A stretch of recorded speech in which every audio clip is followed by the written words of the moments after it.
Welcome to our series, the Bhagavad Gita for All. Namaskar. Chapter 12, Bhakti Yog, the Yog of Devotion. Shri Bhagavanu Vacha, Maya Vesha Manoye Man, Nitya Yukta Upasate, Shraddhaya Parayo Petas, Teme Yukta Tama Mataha. The Lord said, those who fix their minds on me and always engage in my devotion with steadfast faith, I consider them to be the best yogis.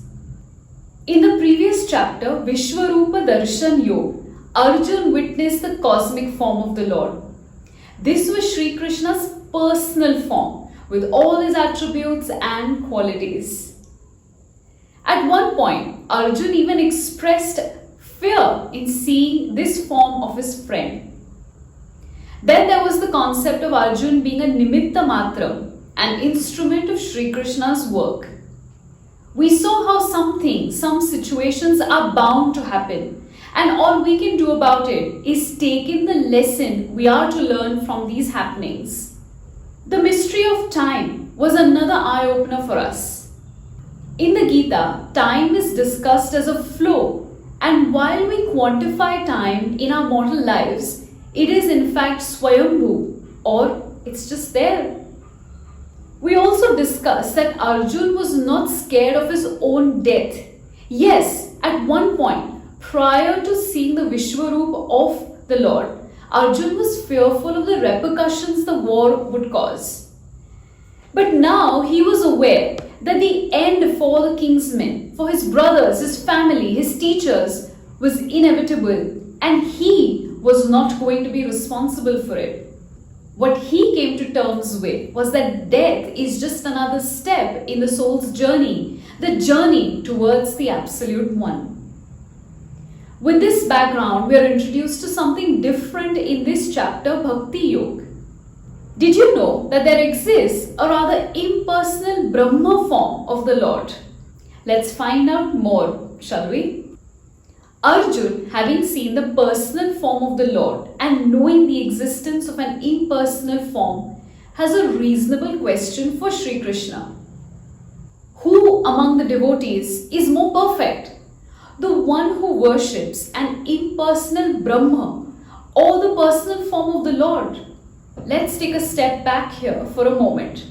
How does one make a sense of the formless aspect of God? It's practically impossible to worship such a formless presence of a God. Think of it from the aspect of your soul. Your soul has the capacity to be formless, but that's a mental picture that's just too abstract. When we say that the soul is resting in a body, or has taken form in a body, it all begins to make sense. That's an easier way to distinguish between the form and the formless aspect of God.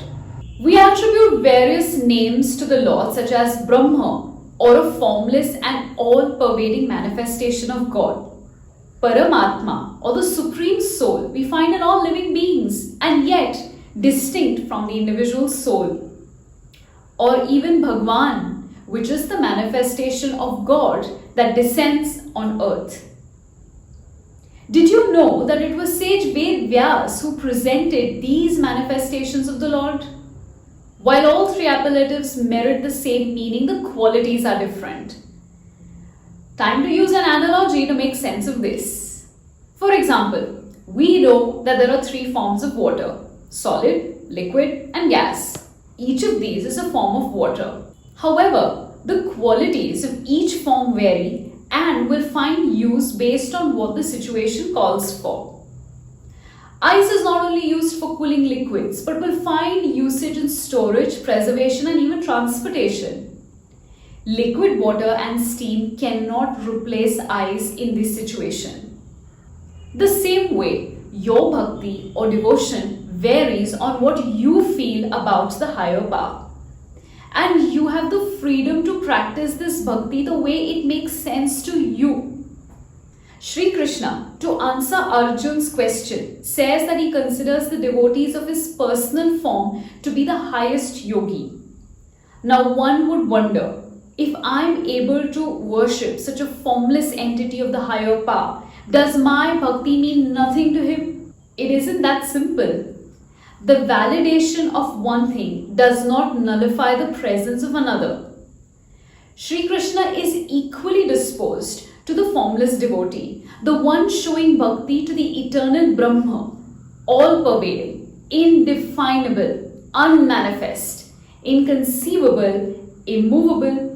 In fact, Shri Krishna in an earlier chapter, verse 11 of chapter 4 clarifies that in whichever way one surrenders to him, he reciprocates accordingly. If one doesn't find the time to meditate upon God, one could simply dedicate all actions to him. If you fail to remember doing this, the least you could do is not have any expectations as you perform your duty. The aim remains unaltered, to unite with the higher power. So no matter which way you'd like to go, all you need is true devotion and a pure outlook to get closer to what you desire. Dhanyavad.